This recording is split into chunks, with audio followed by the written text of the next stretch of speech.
Good evening and welcome to 3 at the Back Extra Time with me, your host Ben Henry Washford, joined by the lovely Luke Bosher and Felix Parkin. This week with a return to form, finally got the starting lineup back together, so we're going to be doing another little one of these podcasts. We've got the returning features, 3 for 3 and 3 up top and 3 at the back. So we'll get started with the predictions, 3 for 3. I think it's safe to say that none of us have got 3 for 3 yet. No, I was very close last time. It was a long time ago. It was a long time ago. I think I got 2 out of 3. No, two of them were wrong, but one of the 2 that was wrong was close. Okay. Anyway, so your first prediction, Felix? My first prediction, I will start Premier League. 3 o'clock on Saturday, Cardiff City host West Ham United. And I think West Ham United are going to absolutely take it to the Bluebirds and thrash them. I think they'll score at least 4 goals. Cardiff City have...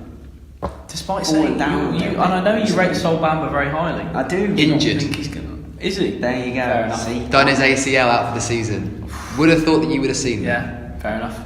That's why. Interesting also, given the comments that Neil Warnock made before the match, where he was criticising Camarasa for not returning to the game. He said, he's claiming that his scan said that he shouldn't be able to play, and then he said if you'd have seen Sol Bamba's scans 2 weeks ago, he shouldn't have played, and he's been our best player for those 2 weeks. Comes back injured. So Neil Warnock very much having to eat his own words, but I think you're right. Weak in defence, they've got a good chance. 4 is bold though for West Ham, who I think West Ham are a very hit and miss team. They set themselves up to lose because they'll win a 2-0 very convincingly, and then they let it all. Yeah, we might come back to that 2-0 a bit later. Yeah, but this time I feel West Ham might be free scoring on Saturday. Fair enough. You can hope that they can finally fulfil the potential that we see in that team. Luke, what's your first prediction of the week? Now, it's not just because he's in my fantasy Premier League team. I do actually think that Newcastle at home to Everton, I think Salomon Rondon is going to net quite a few goals. I've gone bold and I've gone hat-trick for Rondon. I've gone hat-trick for Salomon. I'd quite like that. I just think he's the type of striker that could cause Everton set pieces some problems. Because Marco Silva and set pieces, as have been highlighted on this show, do not mix very well. And Newcastle, Benitez has got on, I know they lost to West Ham, but Benitez has got on playing some good stuff. They've lifted themselves away briefly for the time being from the relegation sort of talk.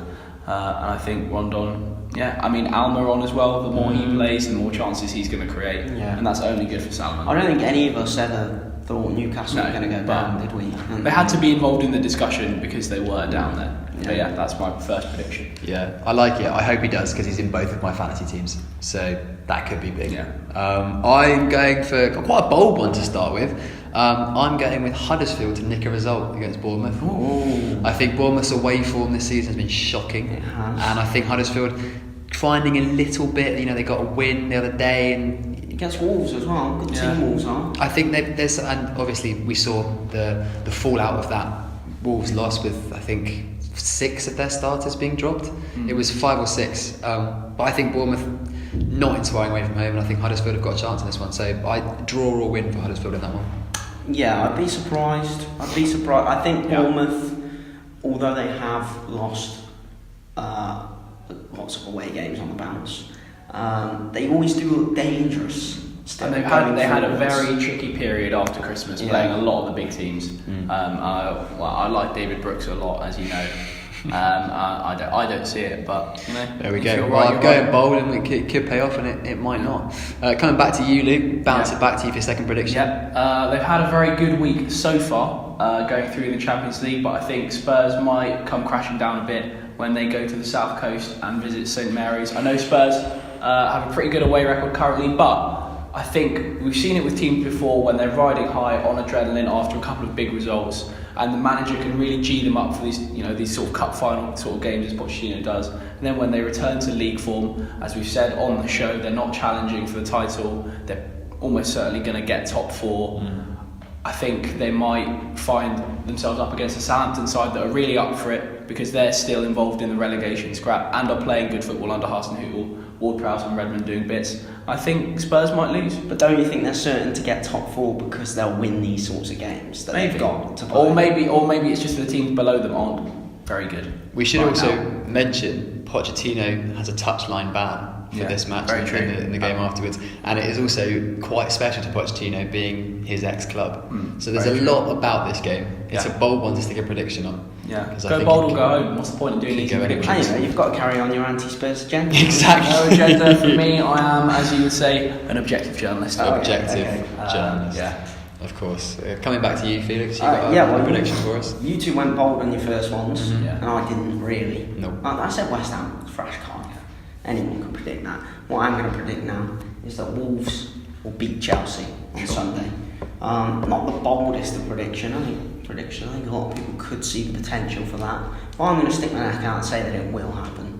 I think, Maurizio Sarri has had a bit of a revival from his squad in recent weeks, but it feels like a bit of a time bomb to me until it comes crashing down again. So I think Wolves have it in them. We've seen them away at United, got a draw, beat Spurs away this season.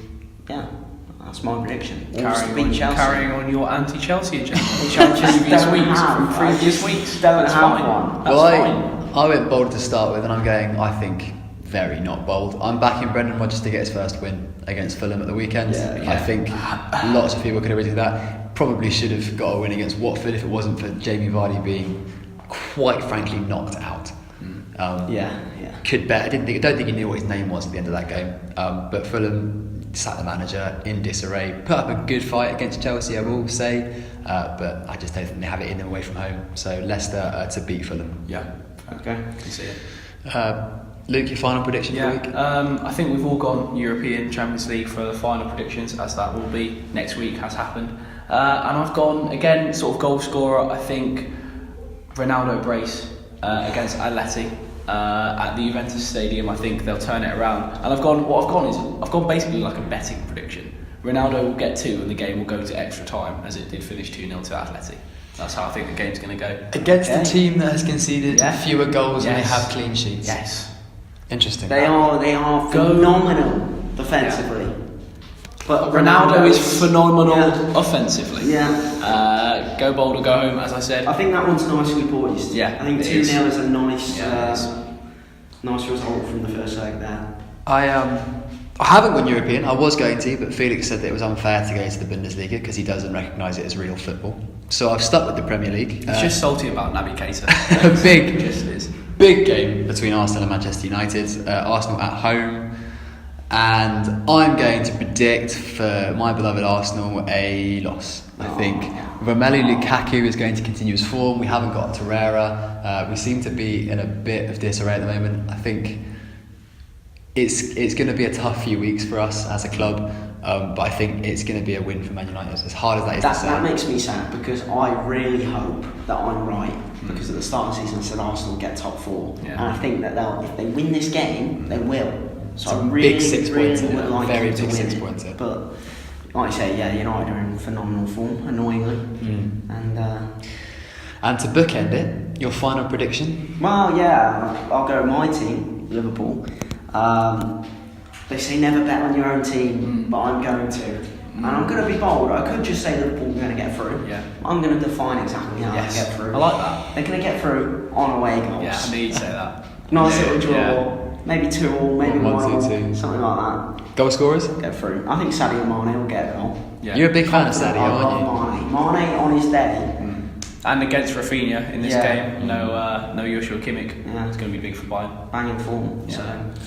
Good predictions. I'm a big fan of them. Moving swiftly on, we got 3 up top, 3 at the back. 3 people we think have had a fantastic week, and 3 people who we think probably will be glad to see this week in the rear view mirror, as it were. Starting off with Luke Bosher. Who do you think's had a cracking week? Good week. A young Englishman by the name of Declan Rice, of course, has had a good week since we've been on the show, since we've last done this by declaring for England. I think that's a good thing for football and for him, personally. I think he's class. Him and Sean Longstaff doing bits. The new Eric Dyers. At the moment. Eric Dyers is terrible. But yes. Declan Rice for West Ham in that midfield area, goal and man of the match performance against Newcastle at home further endears himself to Hammers and England fans. He's the new Mark Noble. Could be, yeah. But Mark, yeah. But better. Well, and he's going to have a cap for England. Travesty that Mark Noble doesn't have a cap. He deserves at least a couple. Yeah, well, we'll see. My good week could have gone to a young Englishman, man who, after 150 games, took his first penalty last night and stuck it away. But I've decided to go with a different Manchester United striker in Romelu Lukaku. He's now got 6 goals in his last 3 games. A huge brace last night, scored in the first 2 minutes. I think that set the tempo and probably was what ended up putting Man United over the line. And then against Southampton, he was the saviour. 2 weak foot shots. I think he's looking in great shape. I think there was a lot of stuff said about how he was out of shape, he wasn't at the pace. He's looking leaner, I think. He looks very lean. I took his shirt off in that Southampton match and you could see he's in great shape and he's in great scoring form as well. So I think a cracking week and I'll be pleased with his return this week. Yeah, you're a big fan of Big Ron. I'm a big fan of Big Ron. Yeah, I mean, you have to give him the credit. His goal scoring record at his age is fantastic. He's in the top 10 for Premier League goal scorers now. You just wish you saw more performances. Like the one against PSG on a regular basis when it comes to those games. But I think he's 25. Yeah. It's a lot still to come, and I think the big stage he has had a problem with, but we've seen big performances against Chelsea, now against PSG. Maybe it's something that he can build on as he goes on in his career. Yourself, who do you think's had a good week? I'm also going for someone who, I mean, he's not really young, but he is still a young Englishman. We forget how young he is. Mr. Harry Kane, 24 years old, and I mean, he looks like he's he's been playing for years, more years than he has actually. Very experienced. This week he of course got the equaliser from the spot against Arsenal in the North London derby. Sorry, mate. Legitimately or illegitimately, he still stuck the penalty away, which is more than could be said for Pierre-Emerick Aubameyang. I have to say, Kane takes penalties the way penalties should be taken, and it was good to see Rashford do the same thing last night. I think if you're going to take a shot, put your foot through it. And of course, then against Dortmund on Tuesday night, a real good performance from him. One chance, one goal. And clinical. Very good finish. Can't take it away from him. Harry Kane. Staying with you, who do you think's had a bad week? Who do you think will be glad to see this week go by?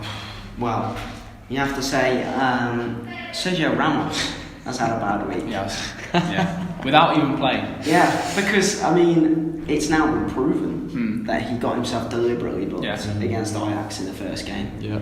And then, obviously on Tuesday night, what occurred? Something quite extraordinary. Yeah. Ajax beating Real Madrid 4-1 at the Bernabeu, and you have to feel that if Ramos had been playing, might have been a different game. Yeah, I admit he's had a bad week, but I can totally see why he's done it. Players have done it throughout their career. I remember Frank Lampard did it infamously for Chelsea in a cup game. We should just, bit of context, Sergio Ramos in the first leg of the Ajax game got himself purposefully booked so that he would miss the next leg but be eligible to play in the quarter-final when Real Madrid got through.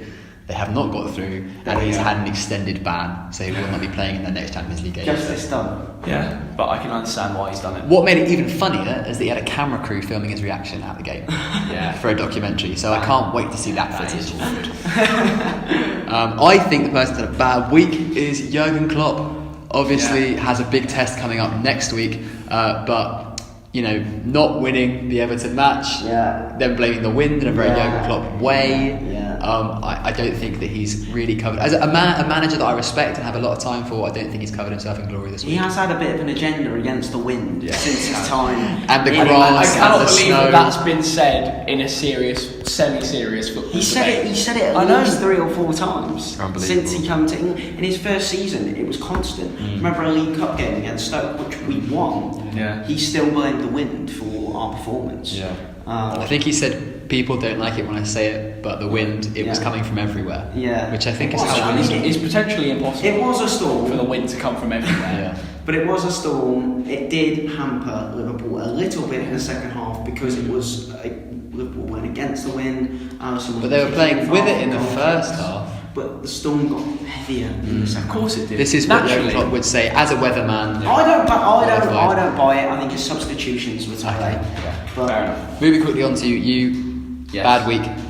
So guys, I guess to wrap it up, again, a non-playing factor has had a bad week. I've gone Southampton's board of directors have had quite a bad week because they of course sold Dusan Tadic to Ajax. Dusan Tadic, of course, as you mentioned on the show, one of 6 L'Equipe 10 out of 10 performances for his performance, goal and an assist against Real Madrid, ran the midfield ragged. Lovely to see him do well. Always liked him in the Premier League, but he did lack of consistency.